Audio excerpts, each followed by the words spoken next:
Greetings. That's my actual voice volume. Everyone, welcome to the panel, Do No Harm, Facing the Realities of Gender Modification. I'm delighted to be joined up here by prolific scholars on this emerging and divisive issue. The issue has caused strife in schools, communities, and most importantly, in families. And that is because of perspectives that we'll be talking today, animated by the founding principles of Andrew's Right for Families campaign, is that the family is the irreducible unit of social society. Now, given the gravity of the topics we will be discussing, I'm asking the same thing of the audience that we asked of each of the panelists. That we keep the tone sober, that we keep the discussion factual and not hyperbolic, and above all, we keep this discussion civil with a focus on preservation of human dignity. This discussion will be respectful, and it will be candid. Please reserve all outbursts and thrown tomatoes due to the poor quality of my questions and my jokes. And we will be moving on into the introductions. Ladies and gentlemen, I'm Derek Cohen, Vice President of Policy here at the Texas Public Policy Foundation, and we welcome you here today. Starting immediately to my right is Dr. Quentin Van Meter, President and longtime member of the American College of Pediatricians, graduated from the College of William and Mary in 1969 and received his medical doctorate in 1973 from the Medical College of Virginia. Completed a fellowship in Pediatric Endocrinology at Johns Hopkins University. Completed 20 years of service in the Navy Medical Corps. And since 2003, has been practicing full-time pediatric endocrinology. He has a long history of advocacy for children through the American Academy of Pediatrics and has served as the chairman of the Uniformed Services West Chapter. Joining us virtually is Jennifer Bilek. She is the author and founder of the 11th Hour blog, tracking the money and power behind the worldwide gender lobby. She is an artist, activist, and investigative journalist. And last but not least is our own Andrew Brown, director of the Center for Families and Children at TPPF, previously, now the policy director for the Right for Families campaign. Dedicated his career to the protecting vulnerable children by strengthening families through liberty-minded solutions. As an attorney, he's represented children in the child welfare system and helped build families through domestic and international adoption. He earned his bachelor's magna cum laude in political science from Baylor University and his JD from SMU's Dedman School of Law. Ladies and gentlemen, help me welcome these panelists.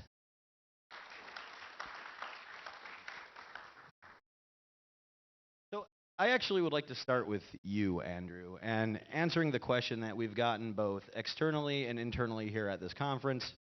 Why? Why are we dealing with this topic? Why are we addressing it? What's the need? That is an excellent question, and I think that was the first question that I asked our previous CEO, Kevin Phillips. Kevin Phillips was my high school youth minister at church. That was a long time ago.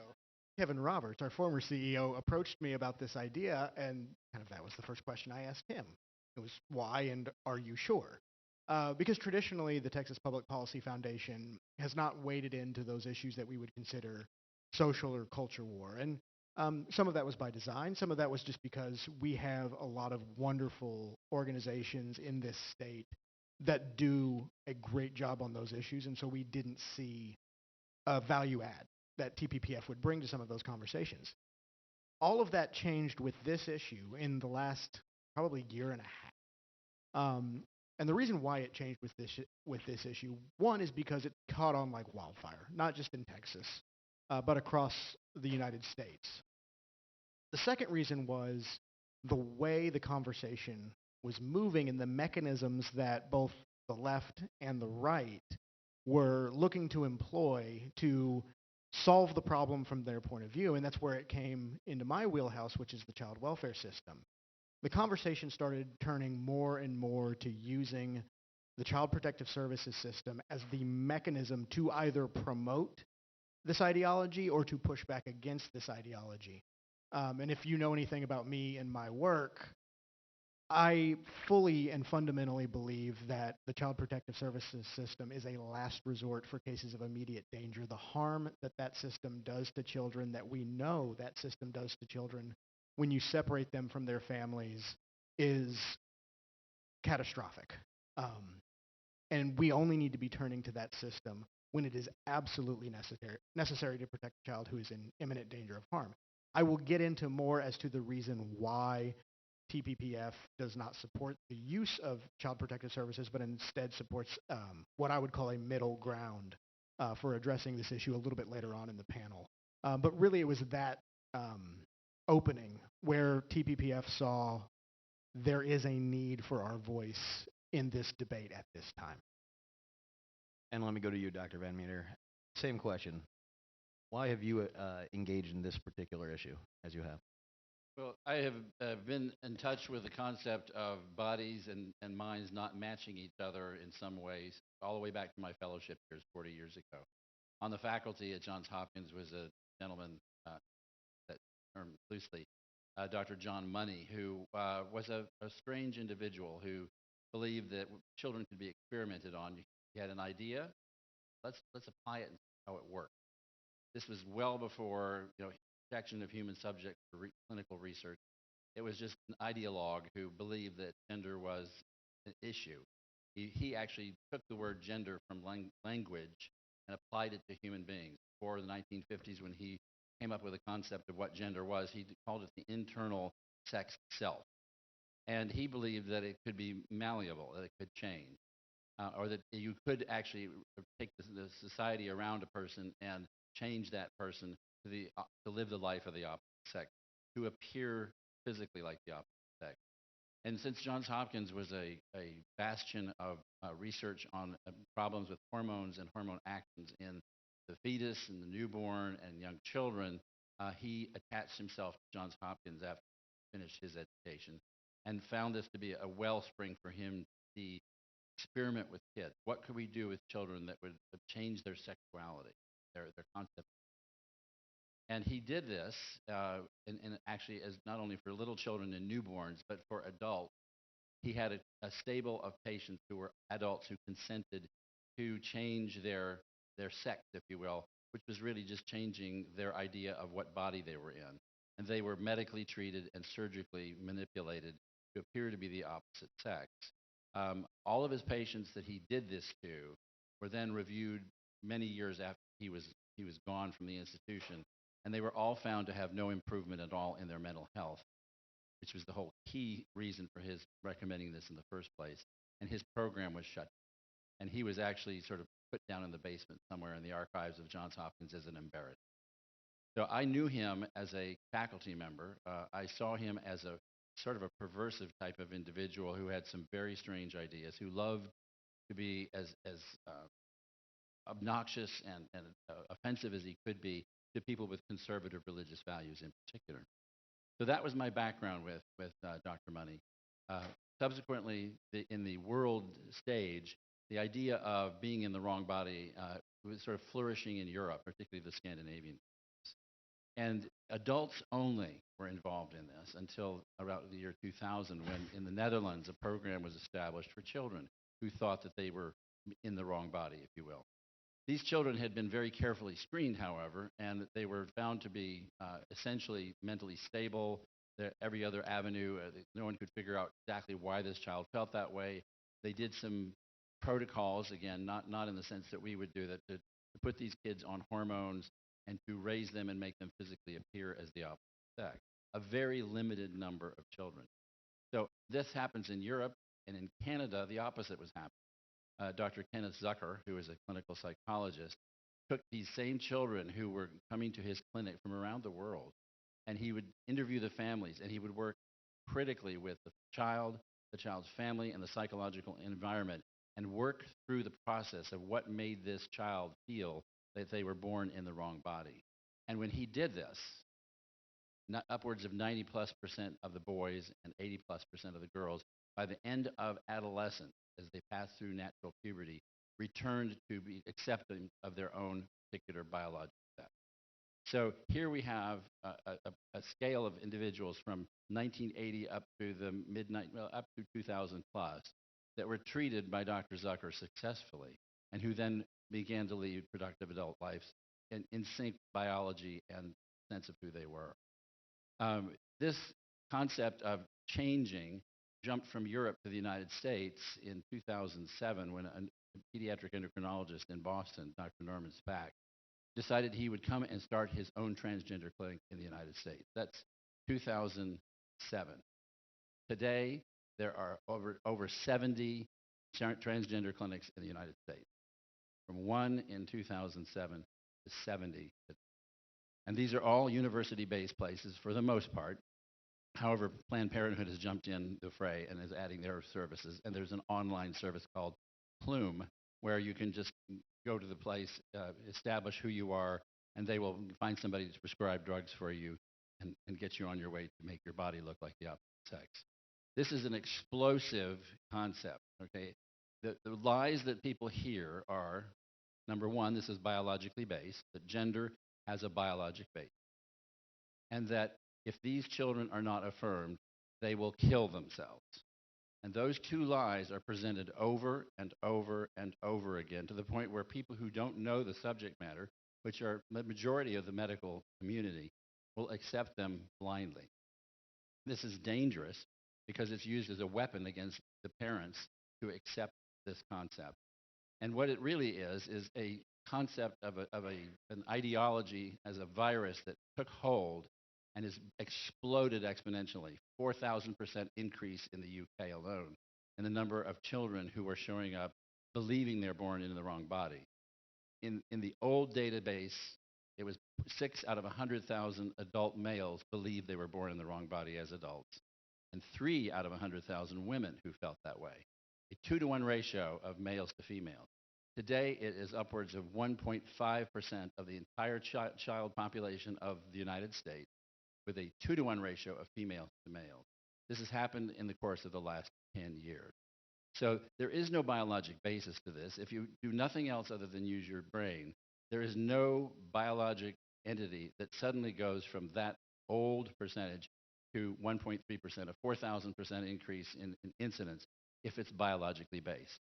If that were the case, where were all the suicides back in the 50s, 60s, 70s, 80s, and 90s? There were none of children killing themselves because they were born in the wrong body.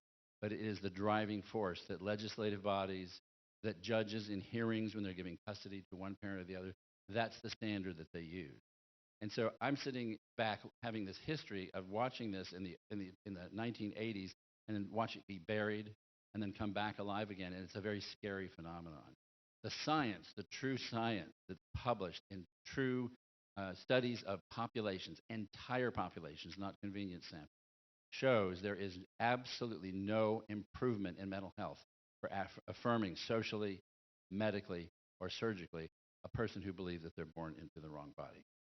And I think you hit a really good point on that, Dr. Van Meter, about how it's almost like a lay assessment of that, because not everyone has that history, not everyone has the trajectory in the corpus of the body of science.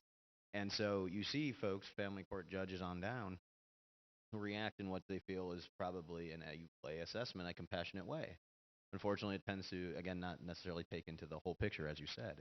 I'd like to throw it to Jennifer. Jennifer, thank you for joining us virtually. It's a pleasure.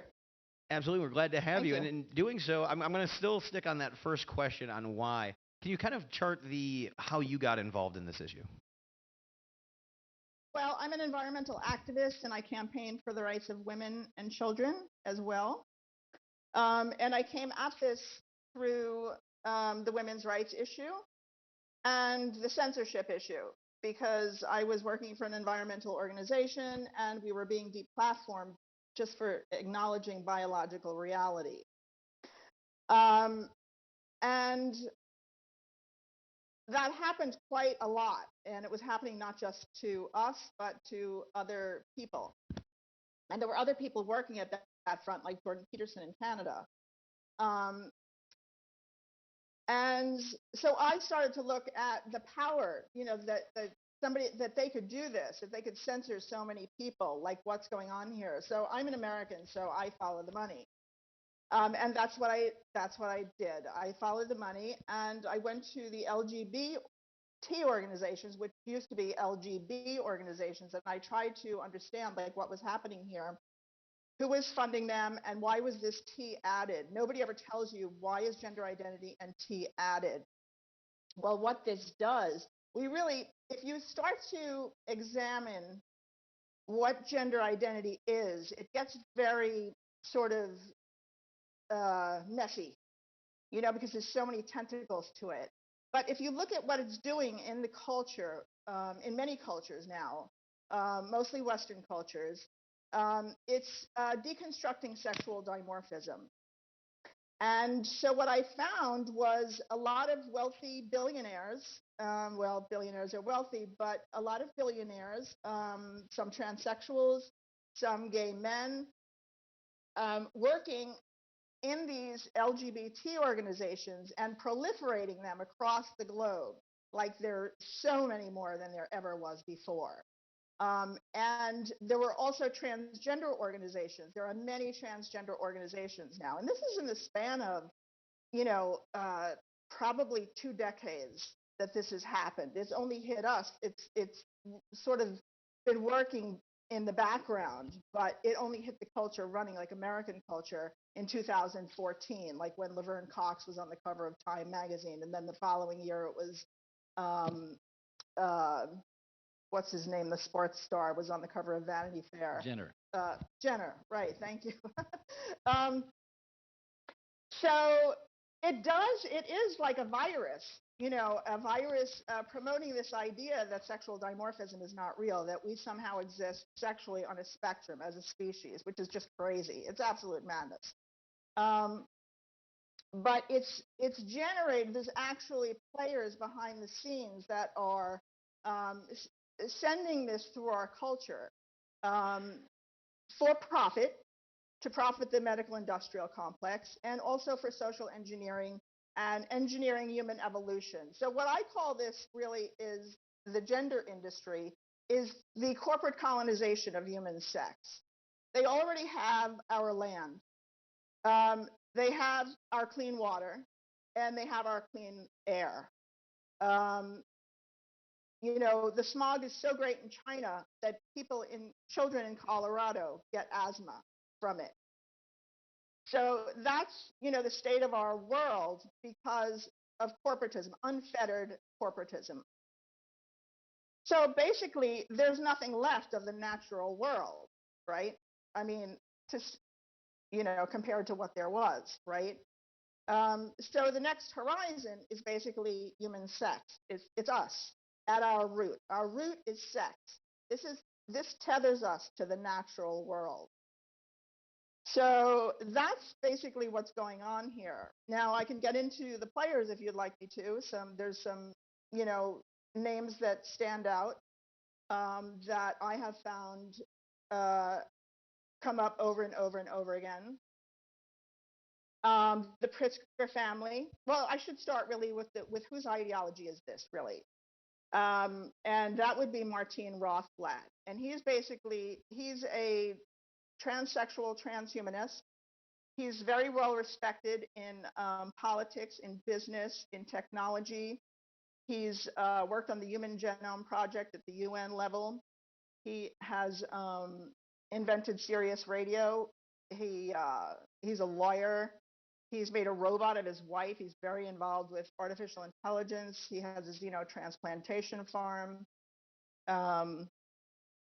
So he's a very, very enormously accomplished individual. And in I think it was 1992, he was the first person to draft a document that would bring disembodiment into the law, to make it like a concrete sort of material thing within law, disembodiment. And so he's an adult male with the fetish of transsexualism, from which transgenderism has been, transgenderism is basically a rebranding of transsexualism, which is an adult male fetish of appropriating womanhood for your own satisfaction. And thank you. Thank you for that, Jennifer. And I just want to. Okay, sure. Oh no, and we'll come back to you here shortly. Okay, sure. and so I think all 3 panelists have covered everything from the policy to the financial to the medical. Covered the whole landscape of how we saw this particular idea germinate. And one of the areas I want to be clear about up front, and something that we should do in terms of, really a definition of terms. I'm going to kick this to you, Dr. Van Meter. Is when we're talking about gender affirming care, as it's called, what specifically are we talking about? What specifically is being done to children or adults to facilitate this? So what's happening is that a child of a particular biologic sex is being converted, conversion therapy we could call it, to appear and act and become the opposite sex. That's biologically impossible. A biologic male from conception is a biologic male on the last day of that person's breath, no matter what they do to their body or their mind. And that is a biologic fact, immutable. Same for the female biologic sex. We've conflated the concept of sex and gender as if they are interchangeable. On the radiology report I received on one of my patients just yesterday, there was a comment about this pituitary gland is slightly large for age and gender. What does gender have to do with anatomy in terms of biologic anatomy? Nothing. But that word it's easier to say gender instead of the sex. So basically has been brought in to replace the term sex and therefore given credibility, when really it has no credibility at all other than the perception of oneself, how they act and how they appear. And it's based on stereotypic behavior. So what you do is you affirm that person. In a little child, you would allow the little biologic boy to dress and act as if he were a girl, or vice versa, girl to boy. And that is called social affirmation. That you use the correct pronouns, you change the name, the child is never to be dead named. That is to say that his parents are never to use the biologic name they were born and assigned with, or assigned at birth, that they are to be using the new name, which is either a neutral name or a name clearly of the opposite, typical stereotypic sex. And so that's social affirmation. And that is thought to be benign and totally reversible, and therefore should be, the first thing that you do. And schools and the school curriculum from pre-K through 12, they talk about this as a normal sense of what should be going on, that if somebody wants to change their gender, they should be able to do so, and it should be celebrated and totally respected. Now, what that does is it begins to let the child live a delusion. Okay, it's not an actual medical condition of delusion, but to experience delusional thought. I am something that I am not. Every child, as they grow up, has fantasies of maybe being a dinosaur or a scary dragon or a snake or a bunny rabbit. Okay, and yet that we don't affirm that. We don't say, well, you believe that, therefore you should be able to be called Nubs the bunny as you grow up, and teachers and friends will be chastised if they don't do that. So the problem is that when you do that to a child, you set up an acceptance of a delusional concept. And if and when in that child's life that delusion unravels and the child recognizes that they are indeed not a bunny rabbit or indeed not a girl when they're a boy, it is very traumatic for them to try to go back and put that Pandora thing back in the box and close the lid and pretend it never did happen, because people will remember. Kids are not nice to each other, and they will make fun of kids who do that. So affirmation begins to sort of drive its own self for fear that you keep doing that. You let Pandora out of the box and just let it go, let it go, let it go. So it is not benign. It is reversible, but not without emotional consequences. Medical treatment begins according to the protocols that are established as standards of care, which are really not standards of care at all. They are guidelines by people with an agenda who promote. You are supposed to do a thorough psychological evaluation of that child and that child's family, and then move forward sometime once the child is in puberty to interrupt puberty temporarily. It's called a pause, basically stopping a physiologic entity called puberty, which is a very important part of human development. You go from a non-reproductive person to a reproductive adult, either a biologic male or a biologic female, because of puberty. And they say, well, puberty is painful for these kids with gender incongruence because it makes their bodies change in ways they don't like it. Well, puberty is painful in general. I mean, I remember mine. There's acne, okay? There's buck teeth. There is, you know, your identity just falls into a chasm, and you hate yourself and wish you were somebody else. That's part of growing up. That's part of accepting who you are, who you're becoming, and going on to adult life, and then becoming a productive and reproductive human being, and enjoying the fruits of that as you grow old. Okay, so that is what puberty does. It's not a disease state. It should not be put aside and interrupted so that it doesn't have to happen. Okay, but that's what the puberty blockers do. During puberty, the physical body changes, the brain changes. The body is already pre-programmed from the moment of fertilization to respond or not to respond to the hormone of the biologic sex. So you take those hormones away by interrupting puberty, and you literally, essentially, have 100% of those children who have puberty block go on to what's called cross-sex hormone. So males would receive estrogen, females would receive testosterone. Their bodies begin to change in the ways that they are hoping they will change, begin to appear like the opposite sex. But indeed, their bodies are being torn apart with propensity for disease, heart disease, cancer, stroke, as these hormones that do not belong in the body are pushed to levels that are well beyond almost any disease state that we normally prevent adults because of those inappropriate hormones in the wrong body. After that happens, the patient then gets to be 18 and at the age of consent can have the surgeries. And actually in certain states, Oregon among them, a 14-year-old girl can give consent to herself without her parents knowing to have her breasts removed. And they talk about that as being extremely rare, but all you need to do is go online and look at the YouTube videos of the trans kids who have had their breasts taken off, dancing around, kind of show off their scars. It blows your mind that this is creating happiness and good mental health. So these things happen surgically, and then they try to create the sort of costume pieces that look like the genitalia of the opposite sex. They do not work. They just look like something. There is no way that they can make a penis functionally out of soft tissue of your forearm and some skin off your thigh and sew it onto the perineum where it does nothing but just hangs. Okay? That is what happens. And then the complications from these surgeries, where these parts where they're borrowed from leave essentially an arm that is useless behind, and then create all sorts of surgical emergencies that happen in the middle of the night with bleeding, infection, disruption of the urinary tract, all of these things that you never hear about. They're never discussed.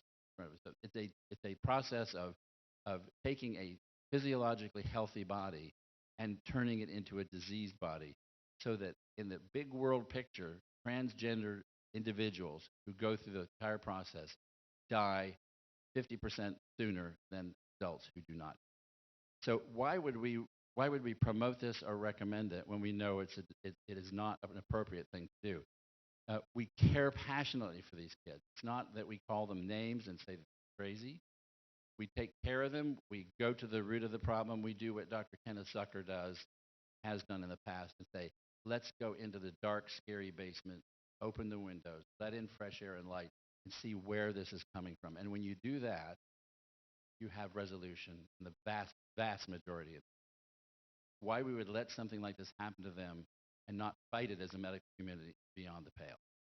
Jennifer, I want to go back to you before we move too much beyond this area. So Dr. Van Meter just covered the broad spectrum of the internal with this particular issue, and I know you've written prolifically about external factors on what tends to motivate the mass acceptance, what motivates large swaths, as Dr. Van Meter identified, really moving seemingly overnight. Would you like to talk about that a little, like we spoke before?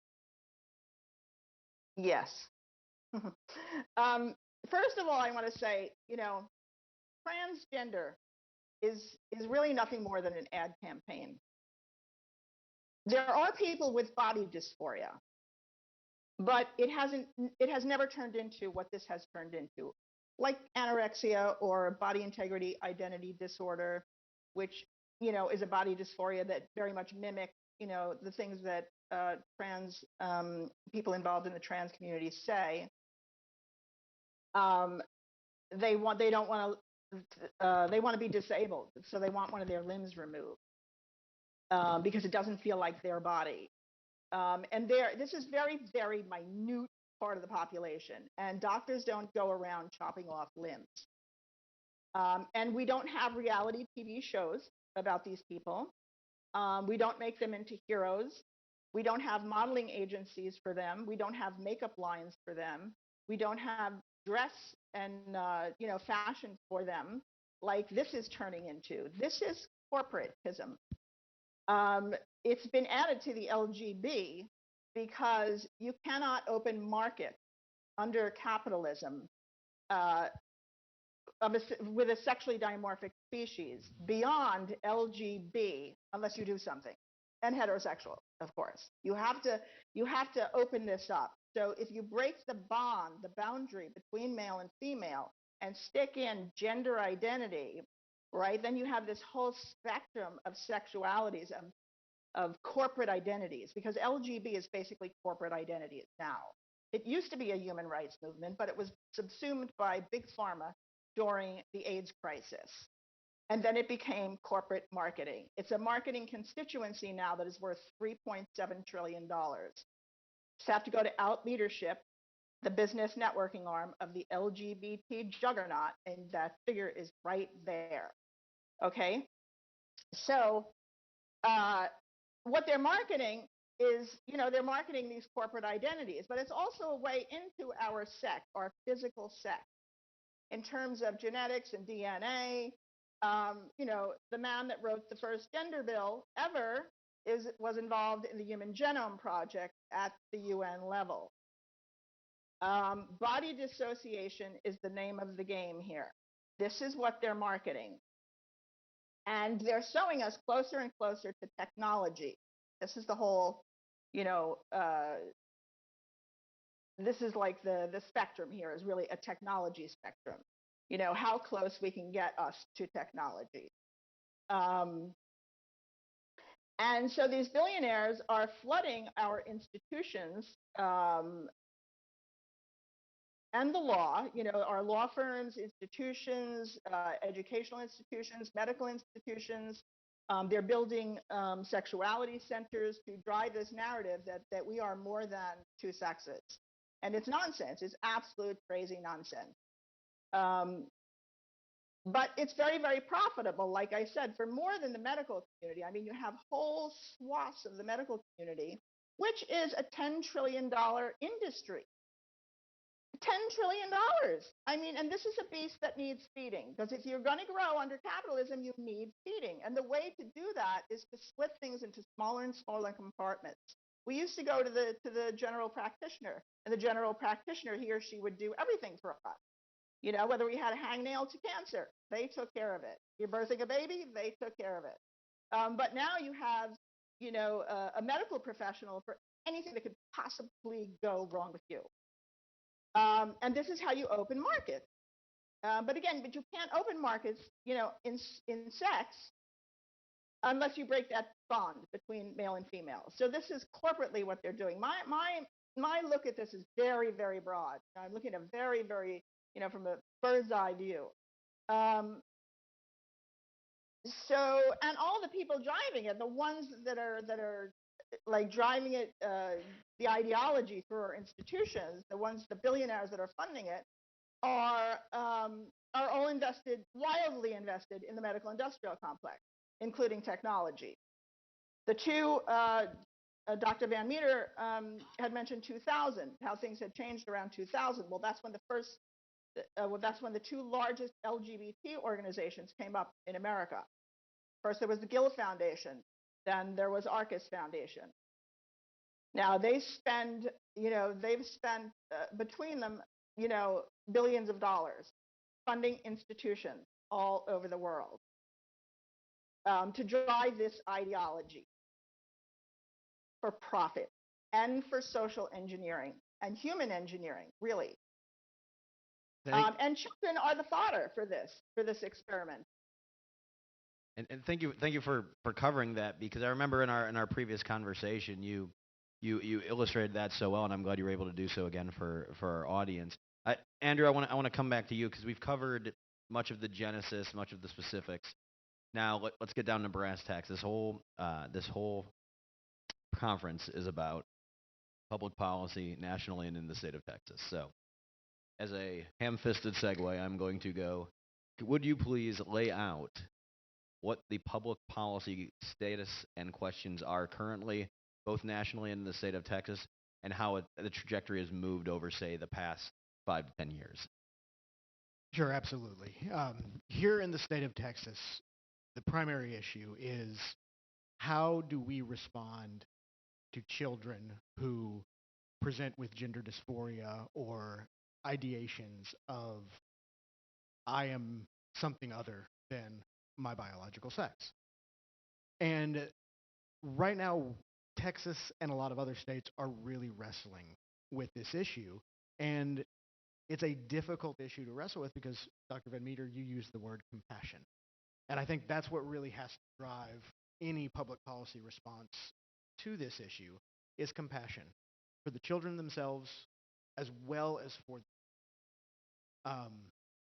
when you talk to people who have been going through this or have gone through some of this, it's exceptionally for the child who doesn't feel comfortable with himself, who's exposed to ridicule, bullying. It's an exceptionally painful, and for the parent. I mean, I'm a father of 2 boys. Whenever they are in any kind of pain, everything in me says, I want to stop it, right? I want to protect the child. I don't want to see my child suffer. And so the response from parents is completely understandable when their child is experiencing suffering, is experiencing pain in this way, that they want to protect. They want to alleviate that suffering. And now there's an answer, right? There's this easy answer. And so it's completely understandable that many parents entertain a lot of these issues. So that's kind of the context in which we need to approach this from a public policy standpoint, is that compassionate understanding of our fellow man. Now, the question is, how do we protect children from procedures and medications that Dr. Van Meter so eloquently described as causing measurable harm to these children? And what's been really interesting as we've been digging into this issue is looking at how things are going in the United States and how things are going in Europe. So these protocols that Dr. Van Meter was describing, the idea of you have the psychological assessment, and then you begin the puberty blockers, generally around age 12, although in some cases I've heard it's as early as 8 or 9 years old in some children. That then progresses at age 16 to the cross-sex hormones, at which point it's irreversible. The side effects of a cross-sex hormone are irreversible. And then 18, you can have the surgeries. That progression has been going on in Europe. They've been doing that treatment for a number of years. It's just now coming to the United States. But now Europe is backing away from it. One of the largest hospitals in Sweden they were pioneers of this this approach, have stopped completely. They said, we're not doing this anymore with kids.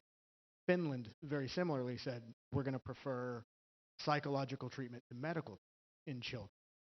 Even in the United Kingdom, where they have these clinics for gender, they are backing off, and their own internal national health system studies found that there is no measurable benefit to the child from a mental health perspective when you treat them with this protocol. And in fact, their studies by their national health system, this is the government-run healthcare system in the United Kingdom, found that the side effects of these medications can cause potential long-term negative consequences to the child. And so that's where we're operating right now, is how do we protect children from being harmed for the long term in their lives because of something that they're going through when they're a child, but then how do we help through that at the same time. So within this context, at the state level, you have states like Arkansas that passed the SAFE Act. Here in Texas, there was a bill, House Bill 1399, that was very similar to the SAFE Act, and that takes what I think is the proper approach. It approaches it from the medical community standpoint. It approaches it from the science, saying the science says that this is not proven to benefit the child, and in fact may cause more harm to the child with the prescription of these medications and different procedures. So we're going to prohibit those practices, right? It goes after the practices, not the people. And that, to me, is what's key. It's why, from what I mentioned at the top of this panel, we would oppose the use of the Child Protective Services system as an intervention tool, because that goes after the people, and it doesn't stop the practice. And that is where we would encourage lawmakers to come down. Now, how this has played out at the federal level has been a back and forth amongst administrations. So beginning in 2016, you had the Obama administration pass a rule interpreting Section 1577 of the Affordable Care Act, and it was a non-discrimination section. And within that rule change, they changed the definitions of sex and gender and sex discrimination, basically saying if you are a physician, you have to provide treatment to a person based on whatever their gender identity is. You cannot discriminate on the procedure. It's not on the individual level, it's on the procedural level. So if I went into a doctor and said, hey, doc, I need a hysterectomy, you can't discriminate under that rule, right? And now I'm being purposely hyperbolic to illustrate the way the non-discrimination provision works. And so that rule was passed, and then there was a lawsuit called Franciscan Alliance v. Burwell, where a number of health providers that were predominantly faith-based health providers challenged that rule in court for being unconstitutional. And it had ramifications beyond gender issues. It would require abortion procedures to be performed in hospitals that received federal funding. So that was kind of the basis of the challenge of the Franciscan Alliance case. Court ruled in their favor and said that the Obama rule change violated the Administrative Procedures Act by the way that they went about the redefinition, and also likely violated religious liberty issues.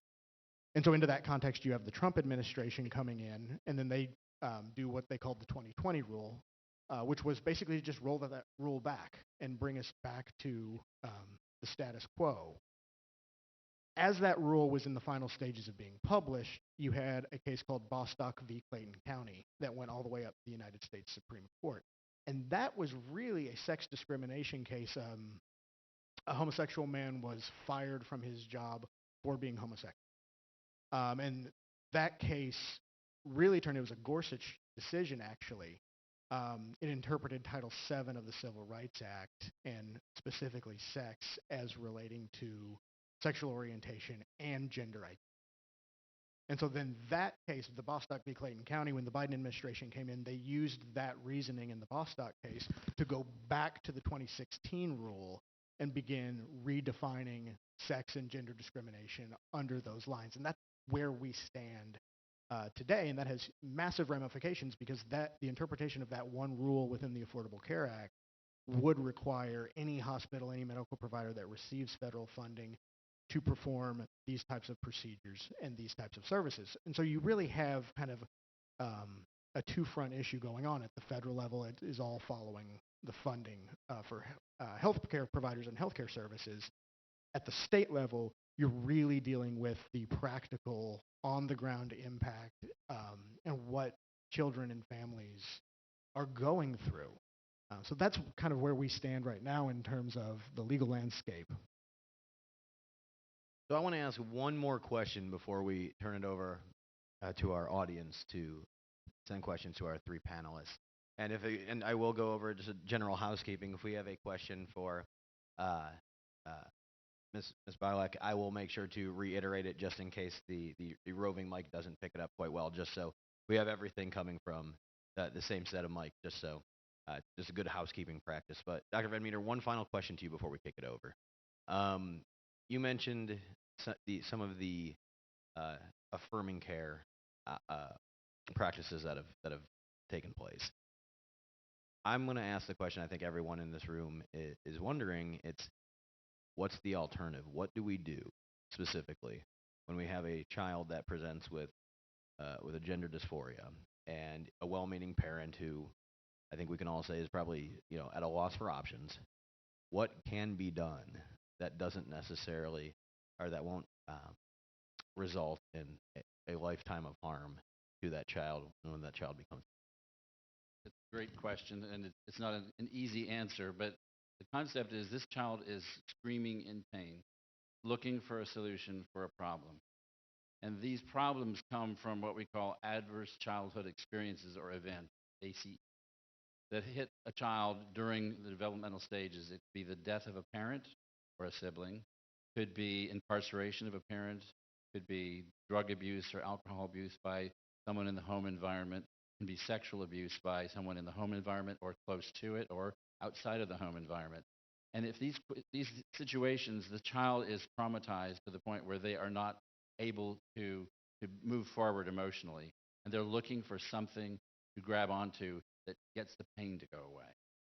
And if it happens to be that in their environment, school or at home, one parent that essentially signals to that child, I wish you were a boy and not a girl. It doesn't ever really say that, but signals that through much more affection to male siblings or whatever. That child then says, that's the answer. I'm in the wrong body. Now, if that child is a kindergartner, they're probably not going to be on the internet surfing around looking for help. But if that child is a middle school kid who is troubled and who is socially inept for whatever reason, could be on the autism spectrum, that child is always experiencing mental anguish and looking for a shiny ring to grab onto to get the heck out of that environment into a place that is much, much more kind, resolves the problem. So they are looking for a solution. And the solution is not to grab onto that fantastical place of mythology that says I'm on the wrong body, but is to say, help me go back down to the root of the problem, help me pass through that problem and many times it's the family that is the problem. So you can see the bind the parent is in. They may feel guilt that they've caused their child to go in this particular direction or have that concept. And they don't want to be part of recognizing that. They want to hide behind that. So they're really happy to go ahead and affirm, that gets it off my back. The idea is to not let that happen, to give every resource to that child and that child's family, the siblings, the people who live in the home, the step-parents, the estranged parents, get them together with a therapist who is not from an ideology standpoint, but is from a healing standpoint. What is the emotional trauma? How do I resolve? And when you do that, that is compassionate, it's thorough, and it's not harmful. It's difficult. It's really difficult, but it is the solution that gets that child through to adulthood, accepting themselves for who they are biologically. And that is what needs to be done. It is possible to do that. The problem is, in this day and age, the mental health community has been berated as you don't know what you're talking about. If you have a child with gender dysphoria, send them to the gender specialist psychologist. They've been trained and certified in what to do. There is no training program. They have meetings where they all get together and congratulate themselves for what they're up to, and that's called a training session and a certification. And these people then have a corner on the market, and they place themselves in the transgender clinics as this is the mental health screen. Well, you know what their agenda is. They're totally agenda-driven. They're not going to go look at the problem and solve it in the basement and open and let the light in. They're just going to close that basement door, duct tape seams, put a picture in front of it and hide it behind there and go on in the child's life and ruin that child's life.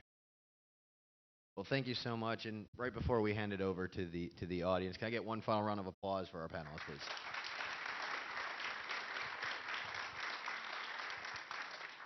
Well, y'all, thank you much. Just as a matter of housekeeping, we have Paul in the back there. Please raise your hand. I will call on you. I will start out here with the senator. And then as the microphone comes to you, let's ask our questions in the form of questions, and then we'll toss it over to the panelists and move from there. Sir. Thank you. Appreciate the opportunity to talk with you. Appreciate what you had to say up there. This past session, I learned more about this problem than I ever wanted to know. I never believed that this would be it. But we had hearings, we had press conferences, we had doctors, we had psychologists, we had families come in. And this is the problem. And as you described it, what I saw out of it, and I didn't quite hear it, is we have two populations of kids that are involved. One is those that on their own come up with this dysphoria. And then we have the other that's kind of the more modern day of what we had a few years ago when it became a boutique thing to have a gay child. And you had parents that were convincing their child that they were gay to fit in. And now we see that. We know we have one case right here in Texas that of a child in which the mother decided that God made a mistake because that 3-year-old picked the girl toy at a McDonald's and has been now dedicated her life to turn that little boy into a girl. And this is one of those things where government can't solve every problem, but it does have a responsibility, and that is the protection of individual rights. And I think if we approach our legislation from the standpoint of are we protecting individual rights of someone who needs to be protected, just as we do the baby in the womb, we've done a lot of work. It's totally indefensible, and government has to step in to make sure that's protected. In recognizing there's a point that they get to make their own decision, and we think we've decided that's 18. I mean, we don't let them have tattoos. We don't let them drink and other things until they reach that age. But sticking with those guidelines, that if we do what we're doing is protecting the right of the individual, and that would include, when this occurs, is making available the counseling, just like we do with young kids that decide they want to commit suicide or they want to cut themselves or do other harmful things, get them counseling that helps get them through that. That would be the way government should try to solve what is really a social problem. Would you? Yeah, I definitely agree with that framework, and the framework that you're talking about, to me, is that compassionate framework, because you're focused on a very narrow thing that government is regulating and government does regulate, which is the practice of medicine. You are leaving options open for those families to get the support and the help that they need, much like what Dr. Van Meter was describing, right? And again, I come back to this idea of using the Department of Family and Protective Services, using Child Protective Services, is both ineffective and harmful as a means of protecting these children. Why do I say that? And it's not because I get paid to beat up on DFPS, but I do. That's a separate thing. That's a hobby. More of an avocation than a vocation. Exactly. No, there are absolutely wonderful caseworkers in that department that are protecting kids on the front lines. But in order to define this as abuse, something has to occur. The enforcement is after the fact. So you haven't prevented anything. You're counting on a deterrent effect in order to prevent. More so, and again, I will come back to this because it's a soapbox for me, you are punishing parents. You're going after the rights of parents, the rights of families. You are telling them that the state is going to determine how you raise your kids and what you and your family believe. Now, for some of these issues, like this issue, I think most everybody in this room would be like, well, yes, but this is a harmful belief. Okay, let's take that to its logical conclusion. How do you want to raise your kids? What are we seeing in school districts? The left says your beliefs are harmful. So now, oh, well, they use CPS.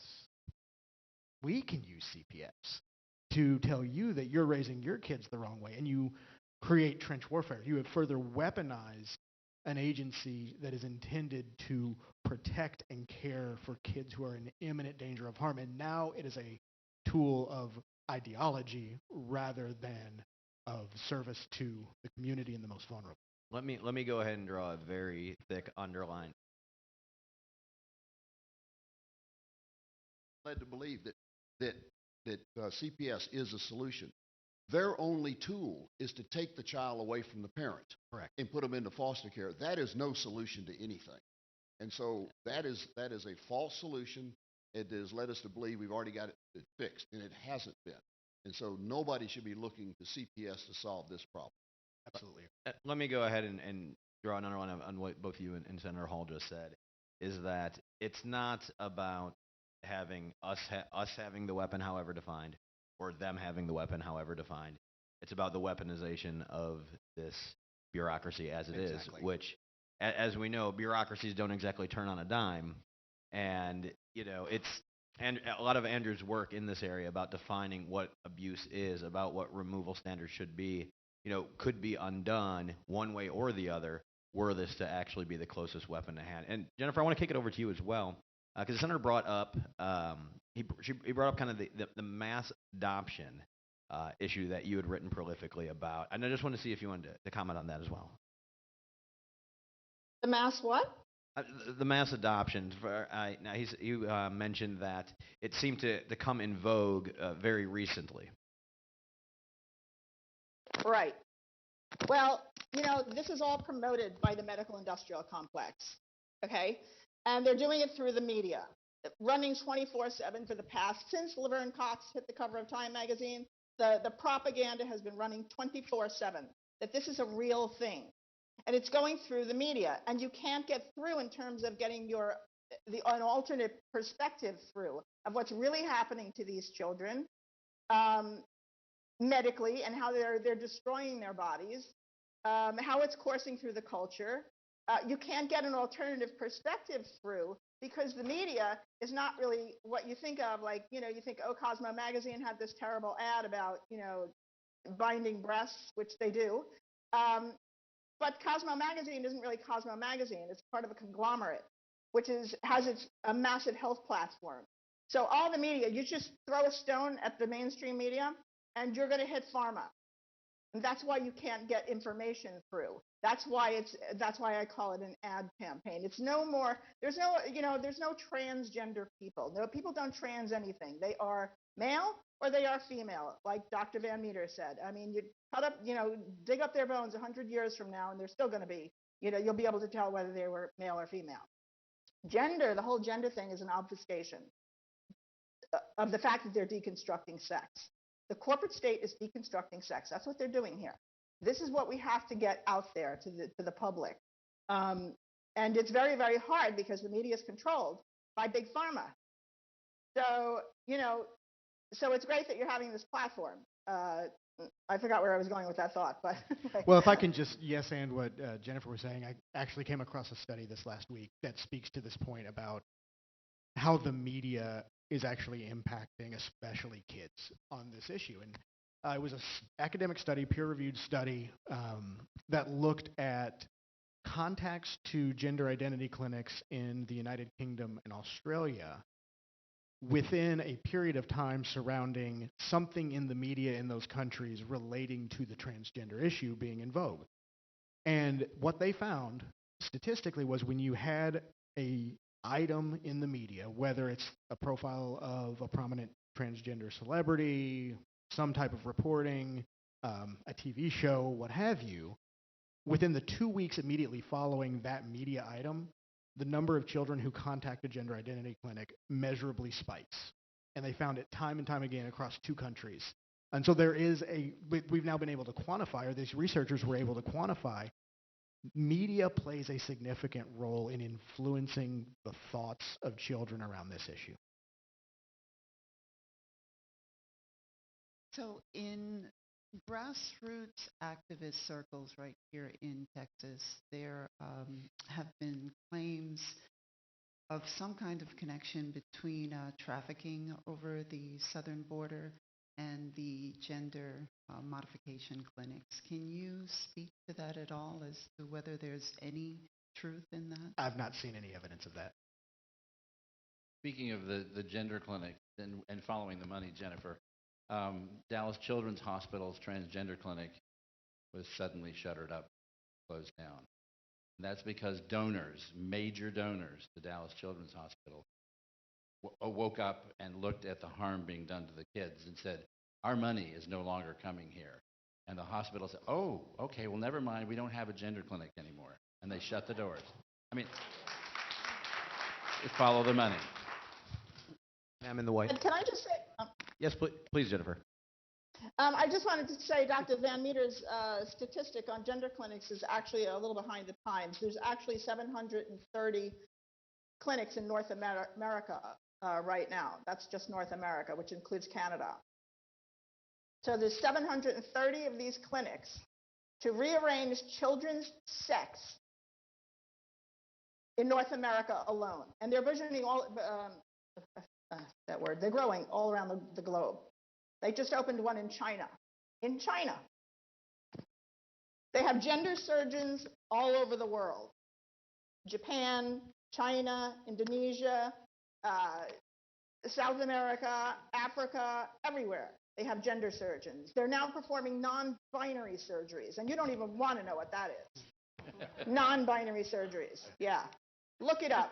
Okay, if you have so the stomach I have for a it. quick question. I know that there are parents who have taken their children with this gender dysphoria to get counseling, to counselors, their local counselors, and two things, I guess. So they've done this, and the parents themselves have been accused of child abuse and had the child removed. Also, if a child can go to their local, a young girl can go to her local Planned Parenthood office or clinic and get testosterone without the parents knowing. So, and if the parents try to stop this, they are accused of child abuse, and the child can be removed from the family, and the family has no recourse whatsoever. So what policies can be enacted to stop this kind of behavior in the mental health counselors as well as with Planned Parenthood in their clinics? Andrew, and then Dr. Van Meter. Parental rights is a massive issue right now. And I'm getting on all kinds of soapboxes today, so this is fun. When the Virginia election was going on, and now Governor Youngkin was surging, and it was coming out that it's parental rights. Parents are fighting back, right? I was looking at it going, awesome, great. I love that the Republican Party is going to start becoming the party of parental rights. But it can't just be education. Your rights as a parent are fundamental. The Supreme Court of the United States has recognized that the rights of parents to direct the care and upbringing of their children, and I'm quoting directly from a case called Troxel v. Granville, is perhaps the oldest of the fundamental liberty interests recognized by this court. And it extends beyond education. It extends to questions about healthcare decision, how you want to raise your children with religious and moral values, the way that you and your family want to live your life. So one of the best things that every single one of y'all can do here is become advocates for constitutional parental rights beyond just rights in education, but the parents' role in their family to raise their children and to care for their children. And that even extends to those families in this state and in this country and in this world who are going through hard times and who are struggling and who are desperately wanting to be good parents to their kids but don't have a community that they can turn to for that support, who may be struggling with addiction issues. Those parents are just as valued as every single parent in this room. We need to be fighting for comprehensive parental rights and protecting those parental rights. The other issue about parents who are wanting to care for their children the way that you described being reported.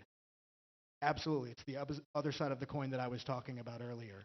We should not be weaponizing the Child Protective Services system to limit the rights of parents to make choices for their children and for the care of their children.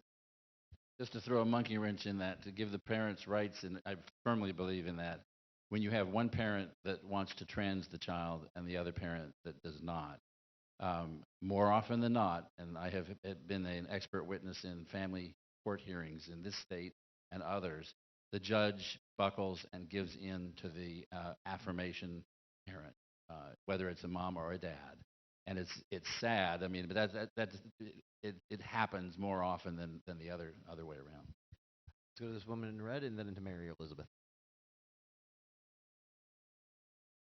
I wanted to kind of expand on something that you mentioned, Dr. Van Meter, about autism, because I see a lot of the parallels both with the explosion over a short period of time in diagnoses, but also the sort of dichotomous thinking. So very black and white thinking with kids with autism, and then the likelihood that they may fall into this trap. Is there any research about a link between dysphoria and autism, or these affirming approaches in autism? Well, I'm not a mental health practitioner or a neurologist, so I'm a pediatrician at heart, and then an endocrinologist on top of that.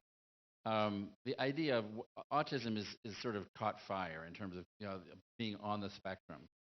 Clearly, I have personal patients who are profoundly autistic by the diagnosis that I knew back in medical school that so many years ago. Totally nonverbal, combative, throw things, are violent or silent, and back and forth, and the parent has this child in the home. That is my worldview of what really true autism is. People that are strange, okay, socially inept, okay. Bill Gates might be one of those people, I think, by self admission. Ted Turner, that people say he describes himself as one of those individuals who really never fit in, was always at odds, didn't know boundaries, okay, but what's appropriate to say or what's appropriate to touch. Those are the individuals that are essentially not fitting in with their peers. And that is, they are ripe for looking for some place to fit in. And if they are suggested to go online, or they're surfing online and they find a discussion on a group or a blog, hey, I'm not liked, nobody likes me, everyone calls me weirdo or geek or whatever, but what I really am is trans. It's unfiltered. No one filters that for that child, and those people are particularly susceptible. Off that spectrum, just kids, middle school kids. Just think of what middle school is in terms of the social milieu. Everybody hates themselves, without exception. Really, it sucks to be a middle school student because are you in with the right group? Are you accepted? Are you socially? Even when you are in the clique that is the most popular, there is something about you that doesn't fit in, and people are making fun of you or talking behind your back. You're ripe for an opportunity to go online and change your gender. Well, we can talk about medical diagnosis creep, but that'd be a whole separate panel. Let's go here to Mary Elizabeth.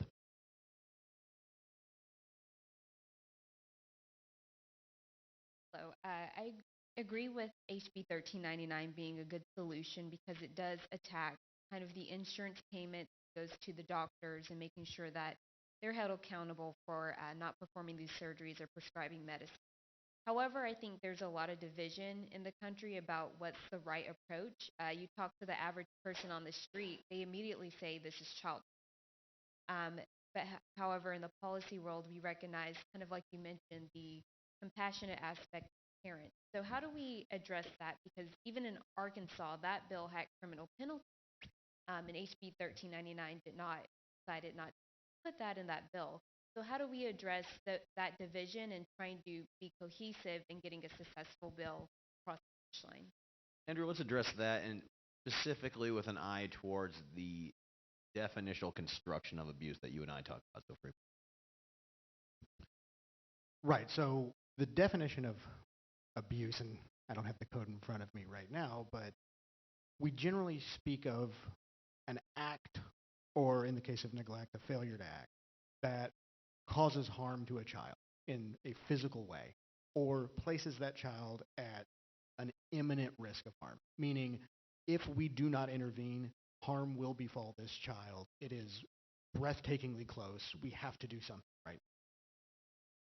These are very narrow circumstances, and they're very narrow circumstances for a reason.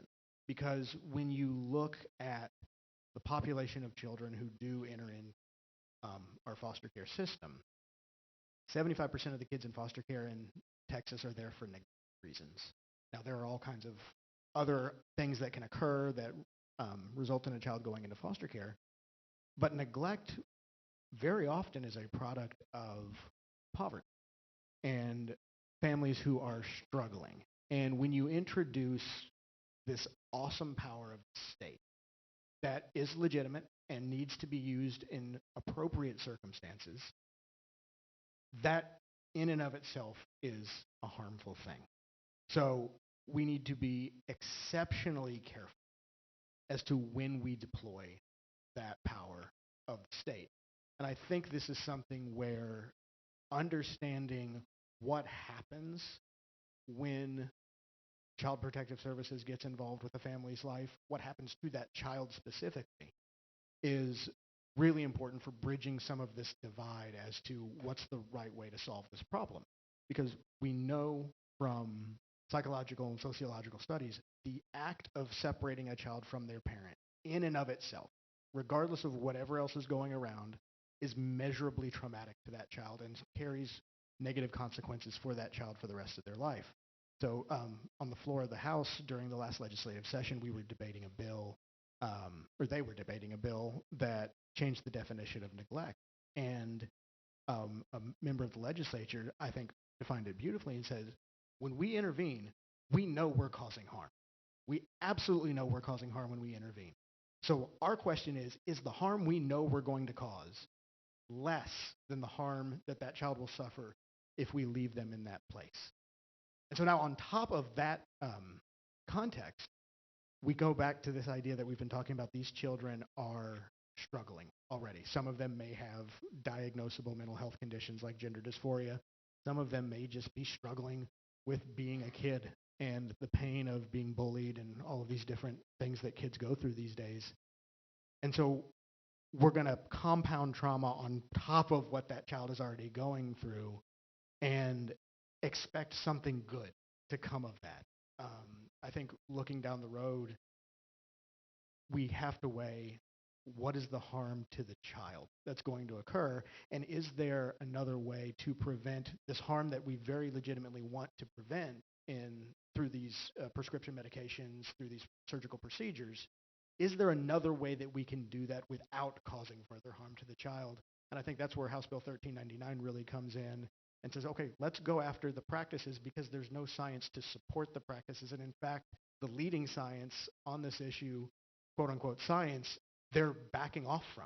They're backtracking and saying, wait, this wasn't what we thought it was. This isn't helping. Some of the most prominent surgeons who perform transsexual surgeries have recently been very outspoken in questioning the logic of this and saying this has gone way too far, especially when it comes to kids. We need to have public policy that's based in science that protects children and protects and preserves families. And time for one last question. We'll go to Catherine. Hi, I want to address the issue and ask you about the question in light of what she was saying. How do we go about reconciling those things? Have y'all considered the fact that if we begin to, in a general definition of child abuse, I don't know that there's anybody in the room that would disagree that maiming a child is child abuse. However, technically under the definition of the code, it's not.